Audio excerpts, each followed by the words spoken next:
তো বন্ধুরা, আজকের রেসিপি মিষ্টি কুমড়া এবং ডিম দিয়ে ভাজি।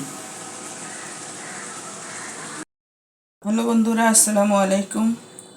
ইকরা ব্লগস থেকে আমি তানিয়া মজুমদার এখন আসছি আপনাদের সাথে দেখা করতে। তো আজকের রেসিপি হবে মিষ্টি কুমড়া দিয়ে ডিম দিয়ে ভাজি করব। মিষ্টি কুমড়া এবং ডিম দিয়ে ভাজি করব। তবে আজকের মিষ্টি কুমড়াটা বেশি পাকা, এটা কুটতে খবর আছে। তো এখন আমি এটা কুটে কেটে নেব, তারপরে বাকিটা আপনাদের সাথে শেয়ার করব।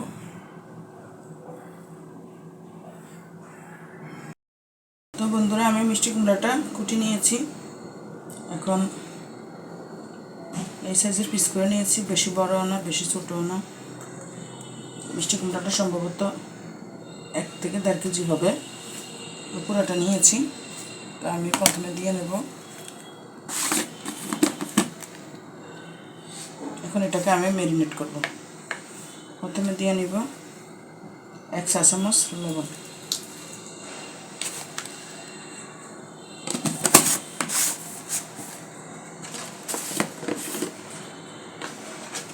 এরপর দিয়ে নেব 1 চা চামচ হলুদের গুঁড়া।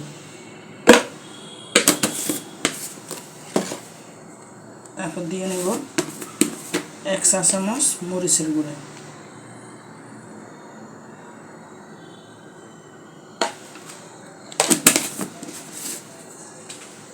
তারপর দিয়ে নেব 1 চা চামচ পরিমাণ রসুন বাটা।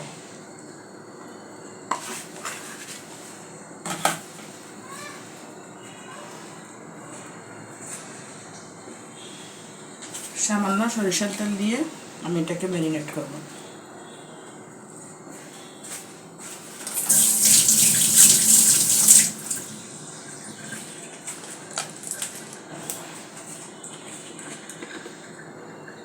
অল্প করে সরষের তেল দিলে ম্যারিনেট করব।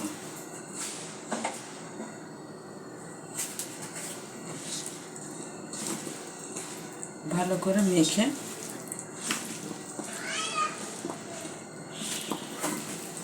সব রকম তো খেয়েছেন, এবার এরকম একটু নতুন আইটেম একটু খেয়ে দেখেন।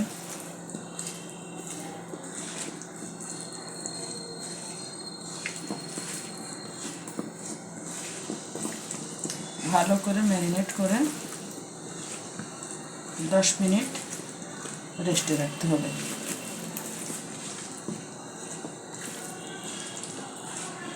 ভালো করে একদম, তেলটা এত ঝাঁজ, মাশাআল্লাহ।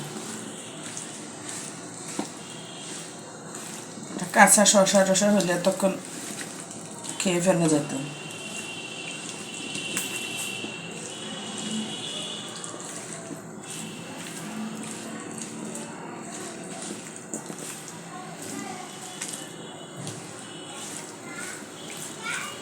এখন এটাকে আমি মেখে নিলাম, ভালো করে মেখে নিয়ে 10 মিনিট রেস্টে রাখবো।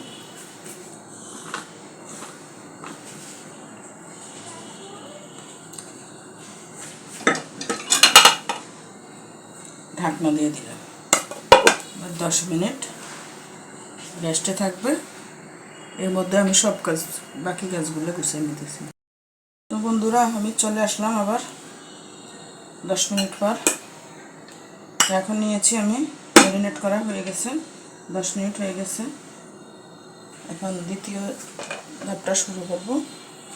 তো 2টো ডিম নিয়েছি, পেঁয়াজ কুচি নিয়েছি, ধনিয়া পাতা নিয়েছি।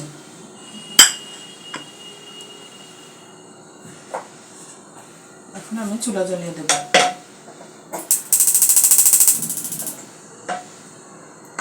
ফ্রাই প্যান গরম হলে, কড়াই গরম হলে আমি দিয়ে নিব তেল।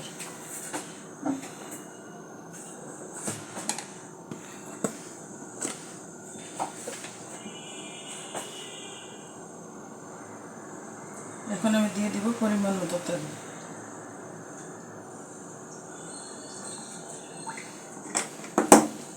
এক টেবিল চামচ পরিমাণ দিয়েছি।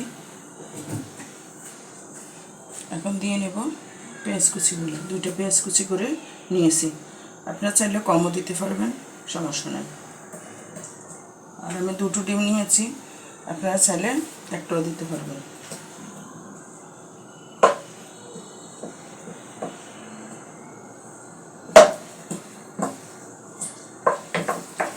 আর এখানে কোনো আর হলুদ মরিচ লবণ কিছুই আর দিতে হবে না। এখন ম্যারিনেট করাতে আমি সব দিয়ে ফেলছি। যদি আপনারা ভুলকর্মে দিয়ে ফেলেন তাহলে খাওয়াটা একটু নষ্ট হবে, তো এটা খেয়াল রাখতে হবে। পেঁয়াজ গরম হলে, ভালো করে কষানো হলে, গরম হলে তারপরে আমি মিষ্টি কুমড়াগুলো দিয়ে ফেলবো। আবার এই রান্নাটা পাকা মিষ্টি কুমড়া দিয়ে মজা হয়, কাঁচাটা দিয়ে মজা হবে না। পাকা মিষ্টি কুমড়া দিয়ে এই রান্নাটা মজা হয়।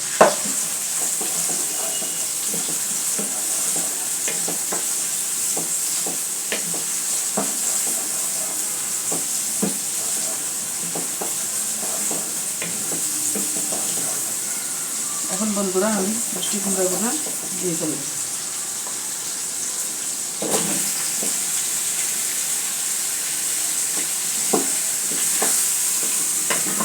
ভালো করে নেড়ে ছেড়ে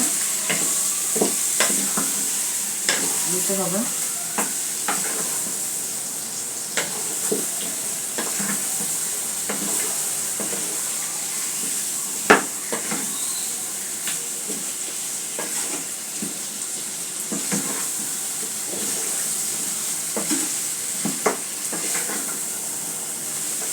তেলটা পরিমাণ মতো দিতে হবে। আপনার যদি হাতের কাছে সরষের তেল না থাকে সয়াবিন তেল দিয়েও ম্যারিনেটে মাখার সময় দিতে পারবেন। আমার হাতের কাছে ছিল তাই আমি সরষের তেল দিয়ে ম্যারিনেট করেছি। হাতে সয়াবিন তেল দিয়েও করতে পারবেন।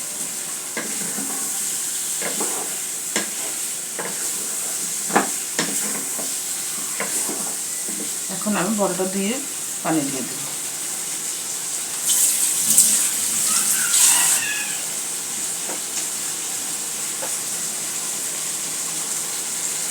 বড়টা দিয়ে পানিটা দিয়ে দেব।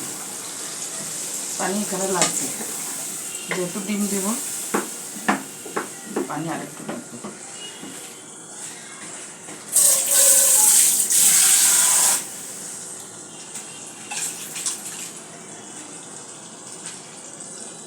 এখানে এখন আমি ঢাকনা দিয়ে দেব।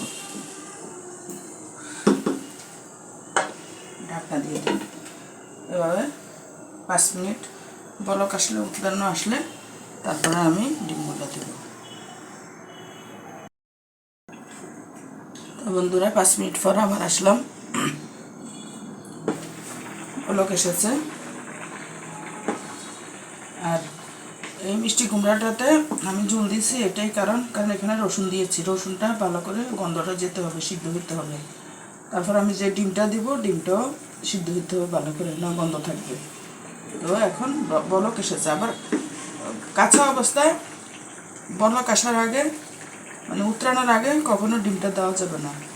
পানির ঝোলটা ভালো করে উতরাইলে তারপরে আপনি ডিমটা দিতে পারবেন। ডিমটা দিলে তাহলে ডিমটা ফেটে যাবে, ফেটে দিতে হবে ভালো করে। এখন আমি ডিমগুলো ভেঙে দেব।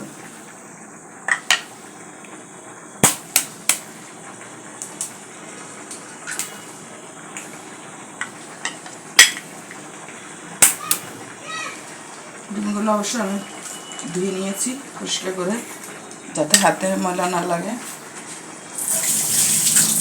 আপনারাও ডিম ব্যবহার করার আগে ডিমটা ভালো করে ধুয়ে নেবেন। পোস্ট করেন বা রান্না করেন বা ভাজি করেন ডিমটা। এখন আমি ডিমগুলো ভেঙে দেব।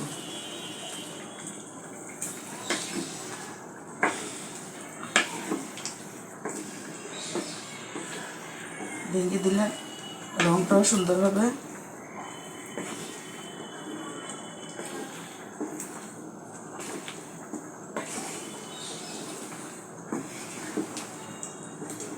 ডিমগুলো আমি ভেঙে দিয়েছি। আস্তে আস্তে হবে।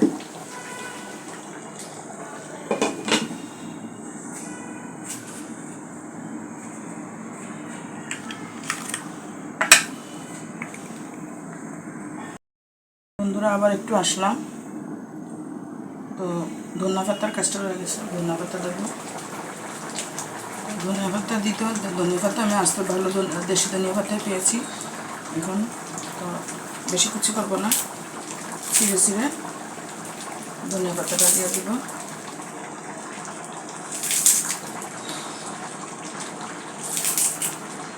ধনিয়া পাতা এভাবে ছিঁড়ে দেওয়ার একটাই উদ্দেশ্য হলো, অনেক সময় আমরা কুটা বাছার সময়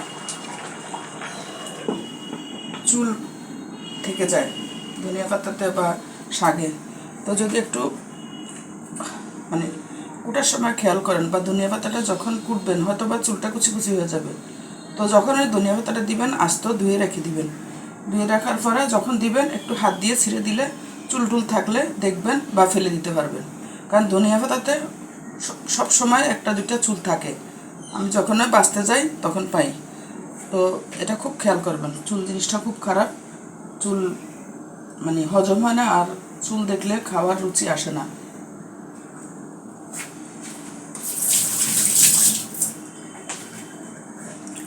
এবার আমরা নেড়ে ছেড়ে দিলাম, আর একটু নেড়ে ছেড়ে দেবো, আরও 5 মিনিট হবে।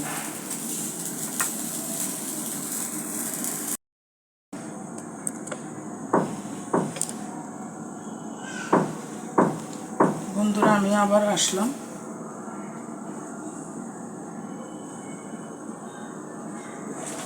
নেড়ে ছেড়ে দেবো। তো জানি না রান্নাটা আপনাদের কাছে কেমন লাগলো, যদি ভালো লেগে থাকে লাইক করবেন, শেয়ার করবেন, সাবস্ক্রাইব করবেন, আর যদি ভালো না লাগে বকাঝকা দিবেন না, ক্ষমা করবেন, আর আপনারাও চেষ্টা করবেন নতুন নতুন কিছু রান্না করার জন্য। তো মোটামুটি আরেকটু হবে, কারণ গন্ধটা, রসুনের গন্ধটা যেতে হবে, ডিমের গন্ধটা যেতে হবে। ইনশাল্লাহ চলে গেছে, একটাও গন্ধ নাই।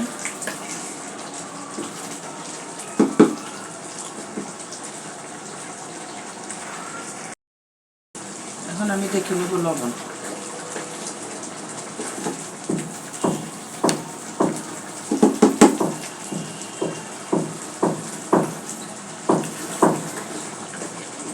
হালকা 1 চিমটি লবণ লাগবে, বেশি না, 1 চিমটি, 1 চিমটি বলতে 1 চিমটি।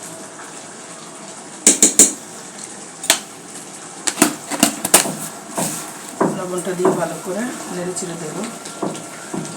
তো মিষ্টি কুমড়াটা এরকম একটু লোচা লোচা ভাজিটা থাকবে, লোচা লোচা থাকলে সুবিধা হবে, যেহেতু ডিম দিয়েছি ঝোলটা খাওয়া যাবে ভাজিটা। তো জানি না আপনাদের কাছে কেমন লাগলো। তো এই হয়ে গেল আমার মিষ্টি কুমড়া দিয়ে ডিম দিয়ে ভাজি করা, মিষ্টি কুমড়া এবং ডিম দিয়ে ভাজি।